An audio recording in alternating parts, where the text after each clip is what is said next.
How's it going, everybody? Brian Hoops here, Midwest Market Solutions. This is our Trade Insider newsletter. Looking at a chart right now, Minneapolis wheat. Notice we're still in this downtrend. I think we're trying to find a bottom in here. Look at the seasonals, are actually talking about September 20th as a possible bottom time frame. So we've got a little time yet, and this is about when the harvest from Canada is going to end. So in the next week or so, today is the 10th. And we're looking by the 20th to find that seasonal low. So we're looking, trying to find this spot. We definitely got to let this trend change before we would try and get long.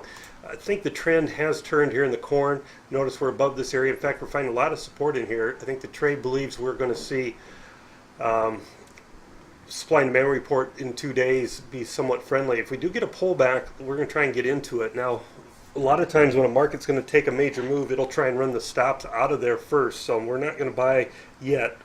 Hopefully we get one down day where the market comes, runs the stops, and then we're going to try and buy on that day and get long ahead of the report. Kind of the same thing with the soybean market. Got a lot of consolidation up in here. We were down on Friday, and we may pull back even farther than this. There's support around 951 3/4. That may be a spot where we will look to get long, but no recommendation quite at this point.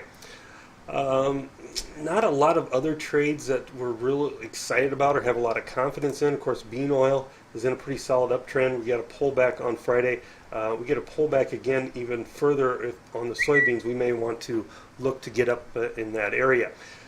Here is a market that we did go short, and we've been talking about cattle for some time.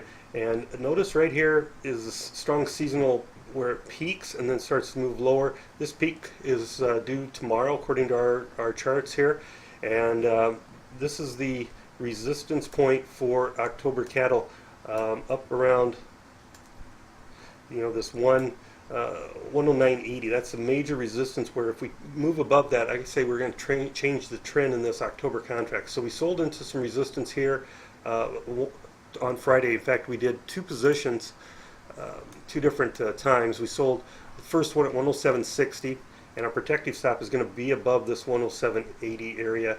The high there, 109.75, and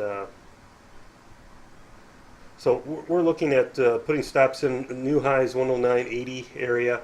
That'll be our stop loss in that trade. And the other one we sold a little bit higher, 108.50. So we got a nice lead on Friday going home as the market pulled back off of its highs. And we've got our targets in there as well. So those are the trades we're looking at doing. If you have any questions, of course, contact me. Our system trades, S&P system is trading December contract and is flat now. Inner Circle Bonds is trading December, and it is going to buy long at 156.29 stop. Crude oil, no positions and no orders to place. Those are our system trades. If you have any questions, get a hold of me, and good luck, good trading, everybody. Brian Hoops, Midwest Market Solutions.